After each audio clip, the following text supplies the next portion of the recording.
continue with development of the profession, we move on and see that in the United States, the progress towards a unified system of teacher training has gone much further than anywhere in Europe. तो वहाँ काफ़ी इससे फ़र्क हुआ, काफ़ी improvements हुई। तो we see that ये ज़्यादा जो चेंजेस आई हैं, ये 20th सेंचुरी में आई हैं। So during this period, the system moved away from the European, let's say, pattern of recruiting the teachers. So in 1910, 2-year normal schools were common, following after 2 years or less at a high school. ये history की बात है कि वहाँ क्या कुछ होता रहा. So 30s में, by 1930, the normal schools were being replaced by teachers' colleges, organized to provide a 3 or 4 year program and asking for 4 years of high school preparation. तो ये बात है कि उनकी क्वालिफ़िकेशंस में और ट्रेनिंग के पीरियड में हम देखते हैं कि फ़र्क आ रहा है, ताकि टीचर्स की क्वालिटी में फ़र्क आए. So we see that a bachelor's degree representing 4 years of preparation beyond high school is almost universally required. Okay. So teachers' colleges were themselves undergoing transformation into multipurpose institutions. Okay. तो ये ना सिर्फ के basic qualification for the recruitment of teachers में फ़र्क आ रहा है, तो जो टीचर्स इंस्टीट्यूशन, टीचर ट्रेनिंग के इंस्टीट्यूशंस हैं, उनमें भी चेंजेस आ रही हैं और changes for the improvement. So we see that more important development was that elementary and secondary teachers were frequently trained in the same institutions.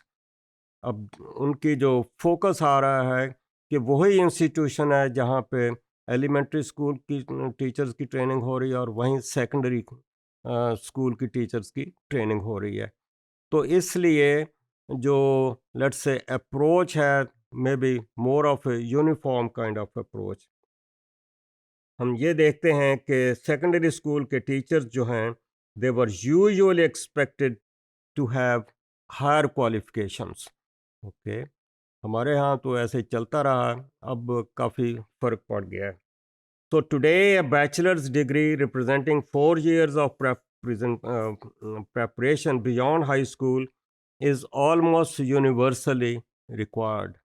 Okay, हमारे यहाँ भी यही कुछ हुआ है.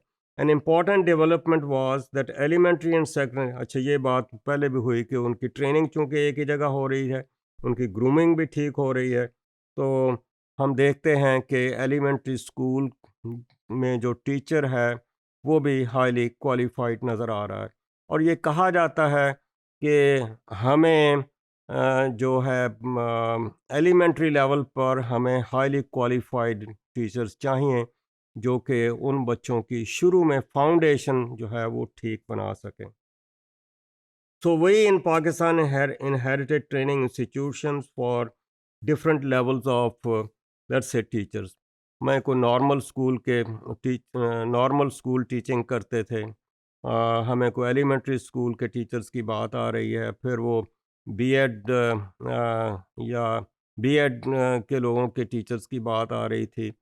फिर एक एफए के बाद होता था सर्टिफिकेट ऑफ टीचिंग, उनकी बात आ रही थी.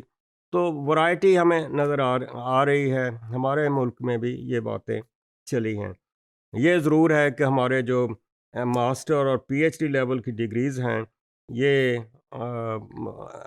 यूनिवर्सिटी लेवल पर ही अवेलेबल हैं, इनके लिए अलहदा नहीं है. तो वी सी दैट पाकिस्तान में 18वीं अमेंडमेंट के बाद जो स्कूल एजुकेशन है, it has become a provincial subject. Okay, बल्कि सारी एजुकेशन ही प्रोविंशियल सब्जेक्ट बन गया है. तो इससे पहले हम ये देखते थे कि least qualified teachers were employed at the primary school level, followed by middle school and then at the high school. Primary school के बाद वो ऐसे टीचर होते थे जिनको हम पीटीसी कहते थे, जिनके पास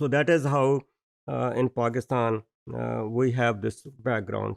So presently the employment authority of the teaching personnel are the provinces.